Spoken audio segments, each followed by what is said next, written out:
way. Presented by me, Ben Carlson. And if you don't know where to find me, I'm at BF Carlson on Twitter. And if you have any questions or want to find out more about what I do to help people get into the media and manage their relationships with podcasts, publications, and all kinds of other outlets, my email address is there, benjamin at bfcarlson.com. Now, today, I want to talk about video. Why video? On Twitter, it's clear that Elon Musk has set a course for video to play a central role. He said that he wants creators to post their original videos to Twitter, and you've seen Tucker Carlson, formerly the top rated cable host in the country, to move his show to Twitter. And I would expect more to happen. So, whether it's original video or video clips, Elon has indicated that video is the future of where he wants to see Twitter content go. And this is also valuable to know if you're looking to monetize. The recent news that he's sharing more revenue from ads with creators on Twitter is relevant because videos are a good way to generate impressions. They're a good way to generate engagement and brand awareness. And all of these things are going to be rewarded more and more in the future.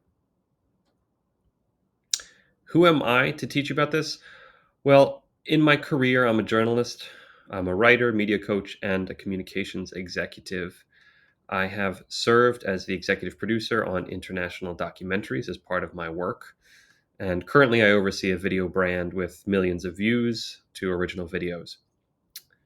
I, as a writer, have written for different publications: The Atlantic, Rolling Stone, Esquire, Wall Street Journal. I've done coaching and ghostwriting for executives and grown my Twitter following to 52,000 in 6 months. A lot of that thanks to some video work. Here's what video can do for you, in my experience. So, over the last 6 months, I've averaged over 1 million video views per month. And that's not just impressions, that's actual views of a video.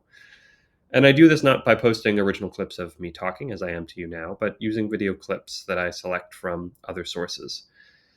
The success of these clips, some of which I show you here, have caused me to gain thousands of followers. And I think there's a lot that you can learn and adapt to your account, which is why I'm here to teach you how I've done it and how you can do it too. And just to call out some of the figures on screen here, it's about 15 or 16 million views just between these four individual Twitter posts that you're seeing here. Important note, I'm no wizard when it comes to the technical aspects of video. I have self-taught to a basic level in editing, and anything I can do, you can do. I figured out what works from a content point of view, and I'm going to share that here. All right, so key points up front. Clips on your feed must match your brand and your niche. We all could post cute cat videos, but if it doesn't match your finance, investment focused content, it's not going to work, or the audience it brings in is not going to really be your audience. So that's the starting point for everything. Second, it's all about a moment. You have, I'd say, 30 seconds to really deliver a surprise, something delightful, something moving. Number three, the ideal video clip is surprising and familiar, or another word, validated. That is, you want people to know something about what they're seeing on screen, but not to expect exactly where it's going. It can't be so overexposed that everybody's seen it a million times and there's no sense that you're providing real value by curating it. Fourth, evoke emotions. Those could be nostalgia, surprise, delight, anger, which also works, wonder. And finally, something that I have learned and used in my own clips a lot: subtitle. Subtitle always. You're not making videos the way we normally think of them on YouTube. You're making silent, moving pictures. All right, what makes a good video clip? And what are the different types?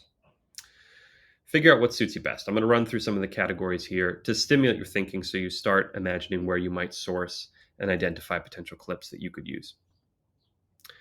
First are educational type videos. These are behind the scenes, like what you're seeing here from the Tom Cruise Mission Impossible movie. How-to videos, those are self-explanatory. Lectures on content related to your niche. Explainers on some complicated subject in the news. An expose, going behind the scenes on a topic in your niche. And if you don't follow Trung Phan, you can see he got 8 million views on this, and I'm sure it's even more now. This is just in the last couple of days. He's an excellent proponent of video clips, among other things. He's fantastic at content across the board. He does video clip threads very effectively, and I've done a few of these that have done very, very well. But in this one, he shows you different special effects behind the scenes, and that's one of his specialties, is finding great special effects and presenting them in short form on Twitter. Another genre of video clips that work well are conversation clips. These are people talking, could be a debate, could be a one-on-one interview, could be a panel. And these clips really, really rely on good subtitling. And I've used conversation clips a lot. And they also rely on recognizable figures, people that viewers want to hear from. Last category are entertainment clips. So humor, drama, cute clips, moment of beauty and wonder.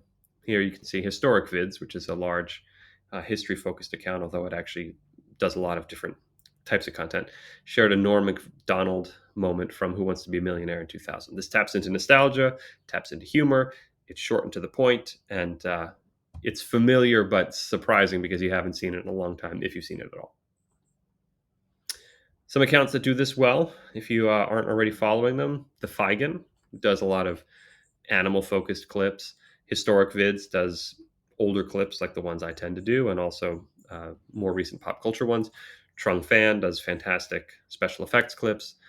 Buitengebieden, however you say it, does cute type clips a lot. Oddly Terrifying is a little more disturbing, eerie footage, and then ignore the last little typo there. Influencers are those who reach other influencers. Point being, you need to look at how other accounts are doing it to understand what might work well for you and your niche. All right, what are the benefits of the video? Very quickly, branding by association. If you put Tom Cruise on your feed and it makes sense for you, there is this beneficial unconscious association that happens by having a famous and respected person be associated with you. Variety, you want to have, of course, your tweets and threads as usual, text-based stuff, imagery, and videos add a nice additional format for your feed. They're highly shareable, and they do improve engagement. So on the back end, Twitter counts videos as a little differently from other forms of content. You'll see a higher percentage of engagement, which will bring up your overall engagement rate. That may be helpful from an algorithm point of view. It's just good for your account in general to have a higher engagement rate, and videos are counted in an overweighted way. All right, how to do it. Let's edit or talk about editing. The tools you need, the ones that I use, and you can use others if you have experience with them, 4K video downloader or something like it, which would allow you to take clips from other sites and bring them onto your hard drive to edit. Vidio is the software that I use. It's cloud-based, and I find it very intuitive and usable. I pay for the premium version, which I would recommend if you want to remove the watermark. There are other good video editing options out there, which I would encourage you to explore if you're interested in alternatives. And finally, Twitter Blue. Twitter Blue is important if you want to post longer clips. So 2 minutes and 20 seconds has been the traditional limit. You can do longer clips for Twitter Blue, and of course, there are other benefits. The method, very simply, discover, edit, and deliver. Let's walk through them. Discover. So discovering clips is done by browsing and searching. I'm sure you're watching a lot of videos, as many of us are, on TikTok, Instagram, on Twitter, and on YouTube. What are you looking for? If you haven't already identified the type of clip that makes sense for your account and your feed, I would spend some time thinking with just that lens on. What would make sense and look good for my audience, for the people who follow me, for my insights on health, wealth, whatever it might be, psychology, wisdom. What would be a complementary and value add video clip type? So allow your consumption to feed into that range of possibilities. You want validated videos, but not overdone. If it went viral last week, you don't want to be posting it late. You don't want something so familiar people say, "Guy, why are you just ripping off what's going viral on TikTok with the woman who thinks the guy in the back of the plane is an alien. That's not what you're looking for. You're looking for something that hasn't been seen in a while, but is validated in that people like it. You can see evidence in the view count. All right. Step 2 in discovery. Who's famous in your niche? Who do people look up to? Who's respected? Who's a celebrity, if there are celebrities? This is another category of people that you can look and see, are there videos of that person? Okay. What concepts are important? What's in the news of your niche? If you write about technology, what mergers are happening or not happening? What's going on in AI? What are people worried about? What are the key concepts that need to be unpacked or explained? The news is always a good way to tap into engagement and interest out there. So think of an avenue in. What are those topics? And then is there a video that could be relevant and helpful? I had a video go viral on banking systems when there were one set of bank runs earlier this year. There was a video clip I found about how a bank run was handled in the 1970s and what steps a banker put in place. It did well because people were very curious about bank runs at the time. Okay, number 4, the ideal video delivers some unexpected delight. And it needs to be done silently. That is really, really important. Twitter is different from other video platforms because people don't like to watch with the sound. It's just not the way consumption is ideally done on Twitter. You want to keep scrolling, and every time you scroll, the sound will keep playing. So think of it as a silent medium, and how can you deliver a delight through a silent medium? Something visual on screen or text that describes what the person is saying in a very effective way. So once you've discovered a clip or even a set of clips that you think are going to work well for your feed, then you want to edit. All right, so there's several steps here. First, you want to download using the 4K video downloader or other software. Upload it to Vidio. And so first you rip it and then you pull it into your editing software. Step 3, you auto-generate captions. This is easy to do with one click in Vidio, and they're not perfect, but they are going to get you 80% of the way there. Now, once you've got your clip ready to edit, if you don't already know the exact moment you want, maybe you've got a 9-minute video that you've uploaded, the max that you want for an ideal clip is 30 to 90 seconds. The most amazing, intense, relevant, surprising, powerful 30 to 90 seconds that can stand alone. If somebody encounters it in the midst of a bunch of other unrelated stuff, will it stand out? That's what you're looking for.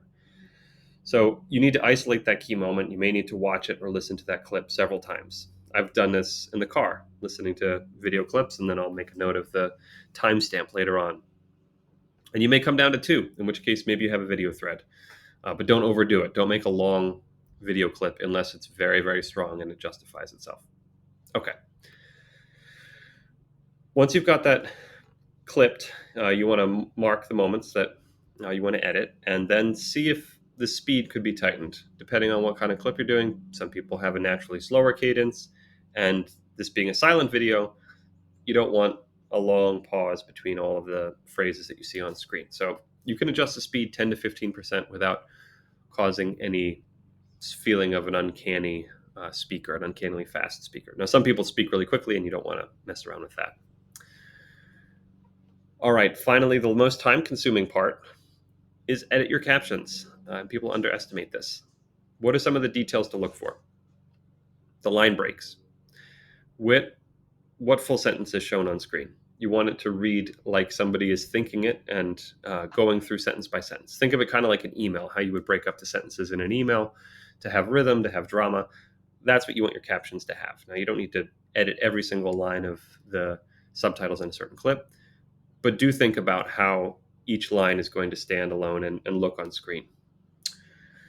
You won't want more than two lines of text to appear on screen, and in my opinion, doing the TikTok style, one word constantly changing on screen, where it says "I am going to the mall" or something, doesn't work as well on Twitter because it feels very choppy. I would recommend letting it be a full phrase or a full sentence appearing on screen at once. Okay, so take the time to go through, make sure it's accurate, make sure the names make sense, and that the line breaks are working for you. Delete any extraneous ums and ahs that might have found their way in there. And that's it.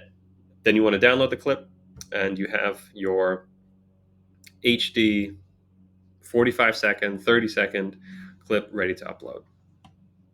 All right, delivery.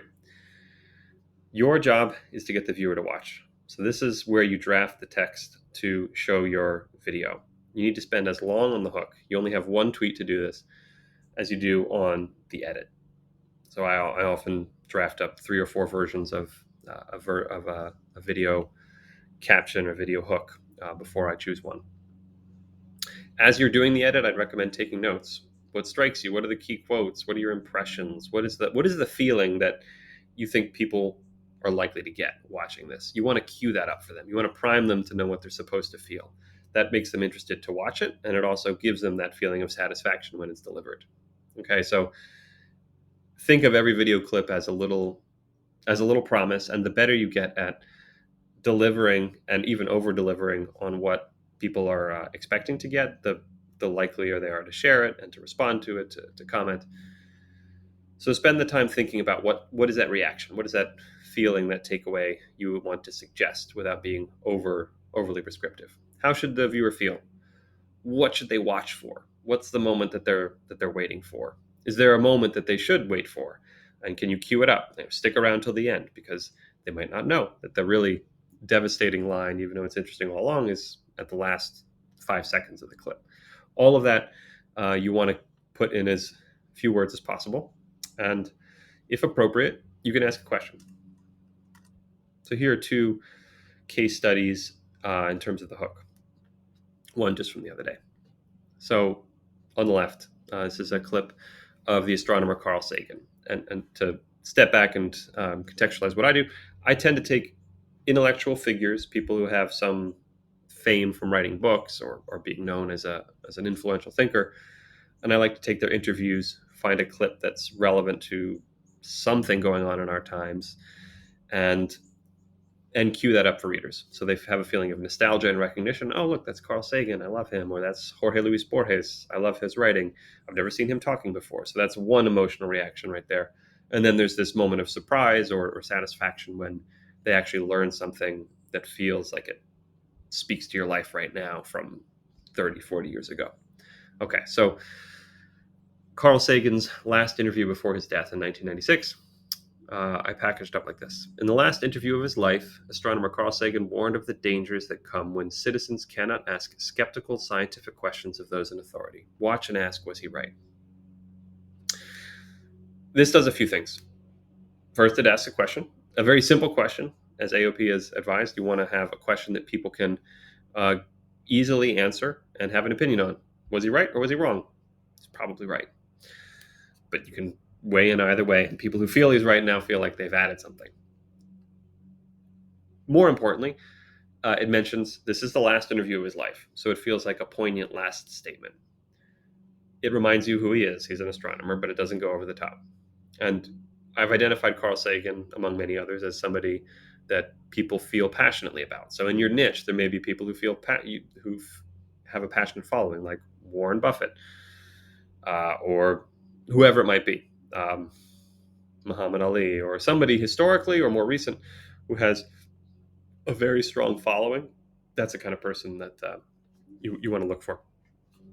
All right, so he warned of the dangers that come. So he's warning from the past to the future. Okay, so now it seems like he's being a little bit prophetic. That's interesting. Citizens cannot ask skeptical questions of those in authority. We've all gone through COVID. We are recognizing some of this tension between doing what you're told and not always believing the reason that you're given. So this is what I'm trying to do without being too explicit. And fortunately, Carl Sagan then delivers much more than that in the minute and a half clip that I've chosen here, which is why I put in the full minute and a half. On the right, another example of a hook that worked well. This is 2 speakers, both of them with small followings. You may not recognize either of them, Susan Sontag and Camille Paglia, but in feminist academic circles, they have passionate followings, as I found out. And I knew to some extent. I thought Camille Paglia would be the bigger one, but turned out to be both. So this feud between Susan Sontag and Camille Paglia, captured on camera here in 1993 on public TV, is so painfully entertaining, it's impossible to look away. This hook also does a couple things. It previews what you should feel. It's painfully entertaining. So it's entertaining, but it makes you want to cringe a little bit. And that is exactly what happens here. You see egos that are firing off in embarrassing ways and interesting ways. The feud. Okay, there's conflict to come. Conflict is interesting. I mentioned the names, but I don't actually explain who they are here because part of what I'm assuming, and it worked in this case, is a lot of people want to show they know who these women are. They feel like they're getting some respect and some status with their followers by showing that off. So I didn't want to over specify who it was. If I needed to introduce them, the clip probably wouldn't have worked. Captured on camera here in 1993 gives a suggestion that this is an expose behind the scenes, which it kind of is. It's on public TV. Makes you wonder, well, why wouldn't it be on public TV? Well, it's because it's kind of raw emotionally and a little bit cringy, a little bit more like reality TV than PBS. And it's impossible to look away is a way of priming people, suggesting to people they shouldn't look away. Watch the whole thing. You want to get all the way through. And if people watch all the way through, this is a long clip, 3 minutes. Twitter will reward you with more promotion of the clip. And this one went very viral for that reason, widely outside of my network, widely outside of my following, because I think it actually carried people well through half or more of the video. And that's a form of engagement that Twitter really likes. As Save Your Sons, Harrison often says, if you keep people in the app, that's what the app wants. That's what Twitter wants. So this is a good example of a long video that paid off. Okay. Another way to do video without needing to identify, edit, and deliver a clip from scratch every single time, and if you want to make sure that you have some variety, is to reshare other people's video clips. And this is not done as much as I think it should be or could be. And I've done it a few times with success. So here's one example. There was a video published by the Daily Mail newspaper after the sub implosion a few weeks ago. They interviewed director James Cameron, who's here on screen, about what happened. And James Cameron, who directed Titanic and has gone down dozens of times, knows more than almost anybody on Earth about underwater exploration. And the clip is great. So all I did was I took it and I reshared it. So it shows you, if you see there, it says from Pubity. That is the source. It'll automatically do that if you reshare a video. But then otherwise, it appears like a video that I've put in the effort to clip. And I add my own commentary. And this ends with a question. James Cameron knew Monday and emailed people. How many others knew? I try to put some of the same effort into the hook that I do with my own original videos. And this generated a lot of engagement and attention.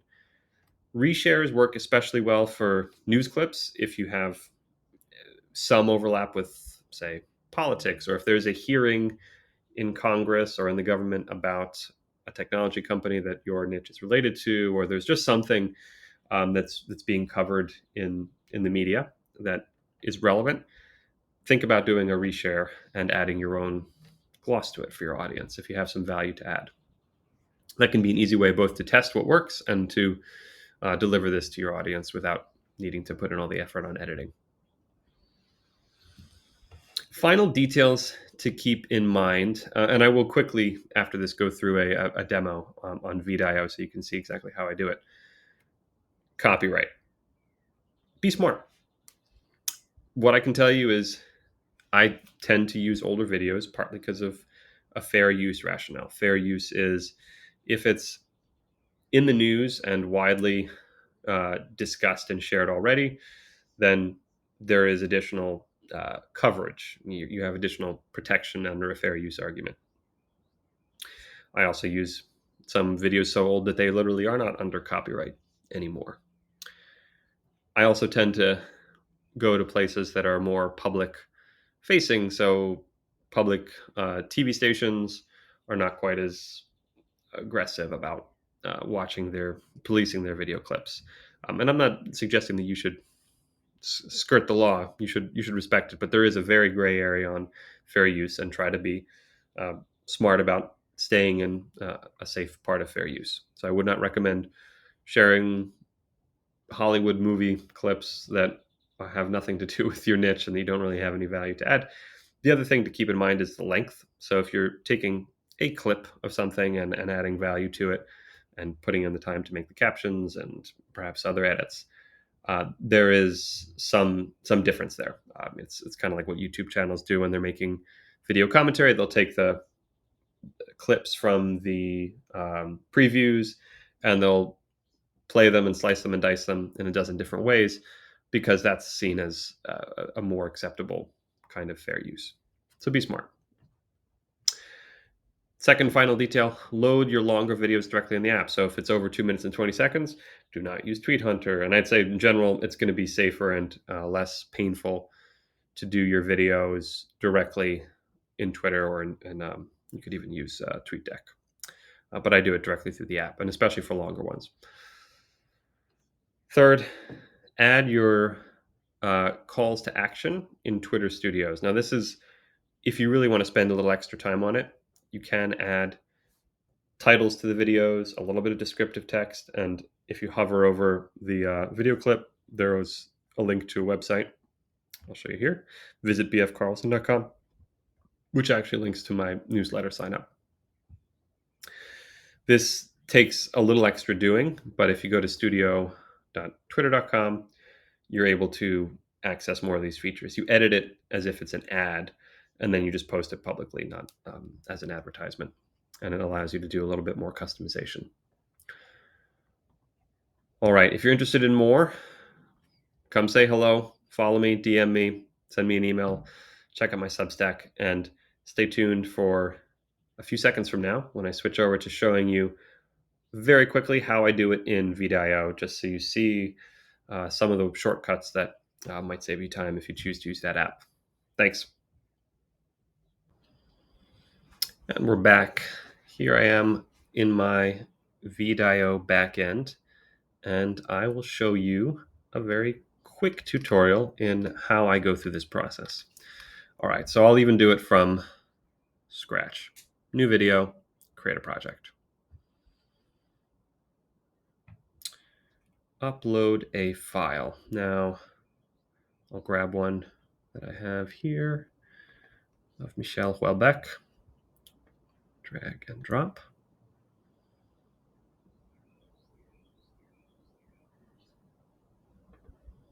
Okay. Now, it's uploaded the video, and this is one that I've downloaded with the 4K video downloader.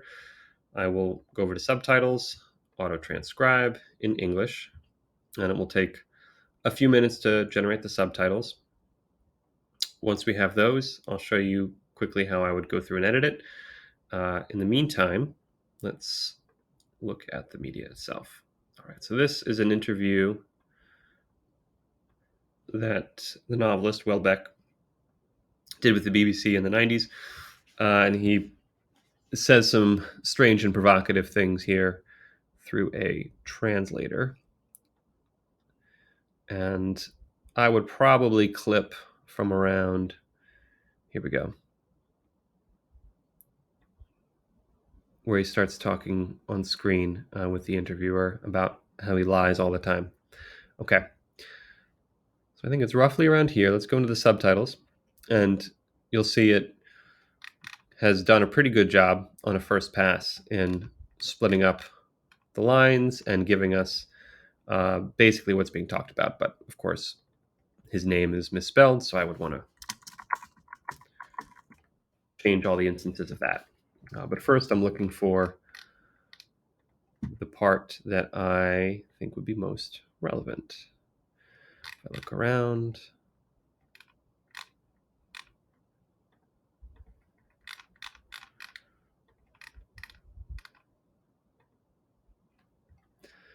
all right, and roughly here. Okay, so I'm not going to go through every line right here, but this is, then I would click on the timeline and do a cut to split, and then back to the subtitles. And sometimes it loses track. Okay, and this is roughly where I was. To begin with, I lie consciously and very quickly. Well, I like having all of that on one line. To begin with, I lie consciously and very quickly. That looks good on screen as a single line of text. And let's see how it breaks up here.